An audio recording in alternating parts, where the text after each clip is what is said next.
More than one subject is treated in this chapter, Chapter 6. It ends what I call the first series, as the whole 18 chapters should be divided into 3 groups of 6 each. Renunciation, equal-mindedness, true meditation, the golden mean in action, the unity of all things, the nature of rebirth, and the effect of devotion upon it and devakan are all touched upon. It is a most practical chapter which would benefit theosophists immensely if fully grasped and followed. The mistakes made many thousand years ago by disciples were the same as those of today. Today, just as then, there are those who think true renunciation consists in doing nothing except for themselves, in retiring from active duties, and in devoting their attention to what they are pleased to call self-development. On the other hand are those who mistake incessant action for true devotion. The true path is between these two. The forsaking of worldly action, called sannyas, is the same as what is known in Europe as the monastic life, especially in some very ascetic orders. Adopted selfishly under a mistaken notion of duty, it cannot be true devotion. It is merely an attempt to save oneself. The course adopted by some theosophical students very much resembles this erroneous method, although it is practiced in the freedom of the world and not behind monastery walls. To be a true renouncer of action and a devotee, one must put the problem on another plane. On the physical brain plane, there is no way of renouncing a contradiction such as appears to exist in the direction to perform actions and yet renounce their performance. It is exactly here that many readers of the Bhagavad Gita stop and are confused. They have for so long been accustomed to thinking of the physical and living in it. The terms used for their thought are so material in their application that, seeing this contradiction, they say that the book will not benefit them. But considering the difficulty from the view that the real actor is the mind, that acts are not the dead outward expressions of them, but are the thoughts themselves, we can see how one can be both a renouncer and a devotee, how he can outwardly perform every action, multitudes of them, being as active as anyone who is wrapped up in worldly pursuits, and yet be ourselves unattached and unaffected. Duty and the final imperative, the "what ought I to do?" comes in here and becomes a part of the process. The actions to be performed are not any and every one. We are not to go on heedlessly and indiscriminately doing everything that is suggested. We must discover what actions ought to be performed by us and do them for that reason, and not because of some result we expect to follow.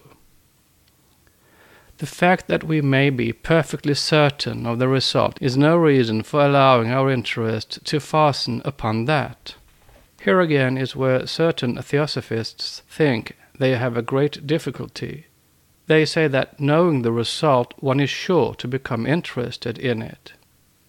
But this is the very task to be essayed, to so hold one's mind and desires as not to be attached to the result. By pursuing this practice, true meditation is begun and will soon become permanent. For one who watches his thoughts and acts so as to perform those that ought to be done will acquire a concentration in time which will increase the power of real meditation. It is not meditation to stare at a spot on the wall for a fixed period, or to remain for another space of time in a perfectly vacuous mental state which soon runs into sleep. All those things are merely forms which in the end will do no lasting good. But many students have run after these follies, ignoring the true way. The truth is that the right method is not easy. It requires thought and mental effort with persistency and faith. Staring at spots and such miscalled occult practices are very easy in comparison with the former. However, we are human and weak. As such, we require help, for the outer self cannot succeed in the battle. So Krishna points out that the lower self is to be raised up by the help of the higher, that the lower is, as it were, the enemy of the higher, and we must not allow the worst to prevail. It will all depend upon self-mastery. The self below will continually drag down the man who is not self-conquered. This is because that lower one is so near the thick darkness that hangs about the lower rungs of evolution's ladder. It is partly devil.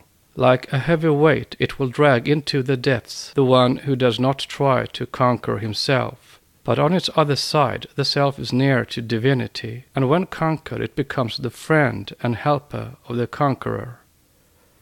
The Sufis, the Mohammedan mystical sect, symbolize this in their poetry relating to the beautiful woman who appears but for a moment at the window and then disappears. She refuses to open the door to her lover as long as he refers to their being separate. But when he recognizes their unity, then she becomes his firm friend.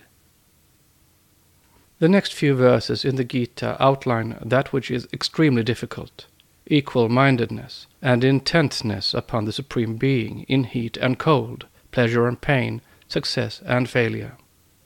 We cannot reach to this easily, perhaps not in many lives, but we can try. Every effort we make in that direction will be preserved in the inner nature and cannot be lost at death. It is a spiritual gain, the riches laid up in heaven to which Jesus referred. To describe the perfection of equal-mindedness is to picture an adept of the highest degree, one who has passed beyond all worldly considerations and lives on higher planes. Gold and stones are the same to him. The objects he seeks to accomplish are not to be reached through gold, and so it and the pebbles have the same value. He is also so calm and free from delusion of mind and soul that he remains the same whether with enemies or friends, with the righteous or the sinners. This high condition is therefore set before us as an ideal to be slowly but steadfastly striven after, so that in the course of time we may come near it. If we never begin, we will never accomplish, and it is far better to adopt this high ideal, even though failing constantly, than to have no ideal whatever. But some are likely to make a mistake herein. Indeed, they have done so. They set up the ideal, but in a too material and human manner. Then they thought to walk on the chosen path by outward observance, by pretending to regard gold and stones as the same to them, while in their hearts they preferred the gold. Their equal-mindedness they confined to other people's affairs, while they displeased and alarmed all relatives and friends by the manner of riding this hobby and by wrong neglect of obvious duty. Truly they sought for equal-mindedness, but failed to see that it can only be acquired through right performance of duty, and not by selecting the duties and environments that please us.